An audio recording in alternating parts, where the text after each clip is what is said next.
I woke up from surgery missing a kidney. My parents sold it in secret. They didn't know karma would wear my face. You think I wanted to do it? You drugged me. Watch your tone. My father snapped, like he hadn't just butchered me for profit. I stood unsteadily in the living room, hospital gown peeking from under my hoodie, surgical tape still itching at my side. The cold air hit my ribs, but rage was hotter than any fever. You didn't even ask, I said. You didn't even tell me. Mom didn't look up. She was folding laundry like she always did, like a habit she used to justify her authority. We fed you for 23 years, Evan. This was just balancing the scales. Balancing? You sit around, do nothing, waste your life. Dad cut in, voice dripping contempt. It's not like you were using it. Their laughter had the weight of steel, the kind that sinks to the bottom of your stomach. I'm Evan. 23 years old. And until 3 days ago, I thought I was just unlucky. The overlooked son, the easy-to-ignore one who kept to himself. I thought I was the quiet part of the family that would never explode. Turns out, I was the sacrifice. I've always been tired, emotionally, physically. But this was a different kind of exhaustion. One born from betrayal so deep it numbed even the pain in my side. I didn't cry, not yet. But something inside me shifted the second I woke up in that hospital bed with one less organ and no explanation until I found the discharge papers stuffed in my backpack, co-signed by my own parents. Meet the family. Mom, Angela, 51. The architect of emotional debt. She counts every meal, every ride, every shirt like receipts she plans to cash in. Dad, Richard, 54. Bitter, proud, obsessed with appearances, thinks silence is strength and control is love. Lena, sister, 18. Quiet, observant, still under their thumb. She knew. She definitely knew. You forged my consent, I said, tossing the crumpled papers onto the floor between us. It wasn't forging, Mom said. You were unconscious. We just signed for you, legally, as your guardians. I'm not a minor, I snapped. I'm 23. Still living under our roof, Dad said. Still eating our food. I could feel my chest tighten. So that means you get to cut into me? Sell me off piece by piece?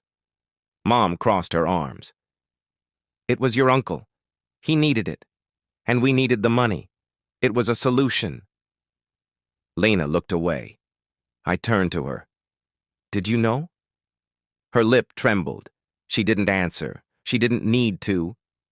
You said he died last year, I muttered. Uncle Terry, you said he died. Dad's jaw tightened. Mom went still. Gotcha. So what was the lie? I said. That he died, or that this was for him? No answer. Just the hum of the dishwasher and the sound of my heartbeat in my ears. You sold it, didn't you? They didn't speak. That was confirmation enough.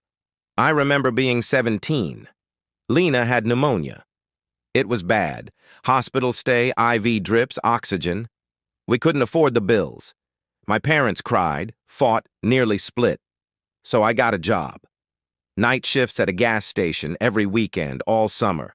I gave them every paycheck, every dollar. Never asked for it back. They never said thank you either. The next year, I failed 3 classes from exhaustion.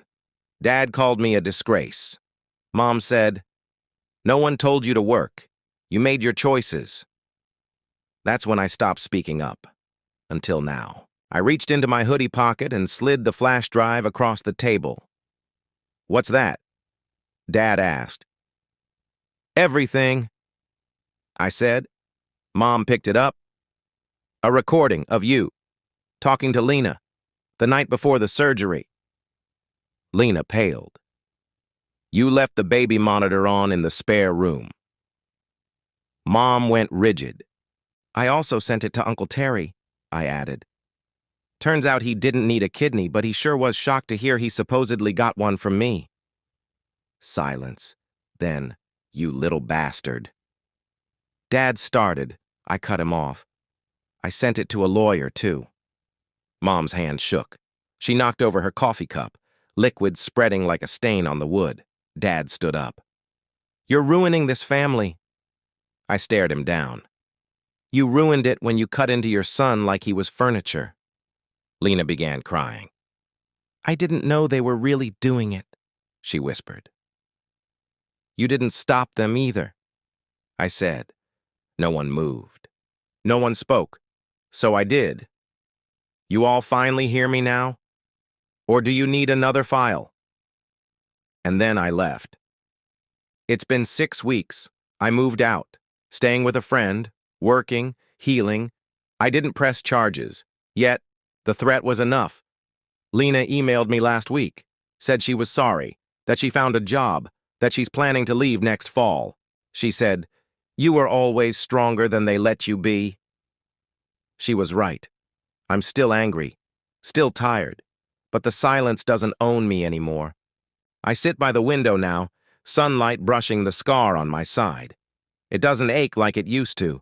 There's no grand peace, no reunion, just quiet. But it's mine. I've started applying for community college again. Got a job fixing bikes. It's small, but it's honest. Sometimes pain gives birth to something cleaner.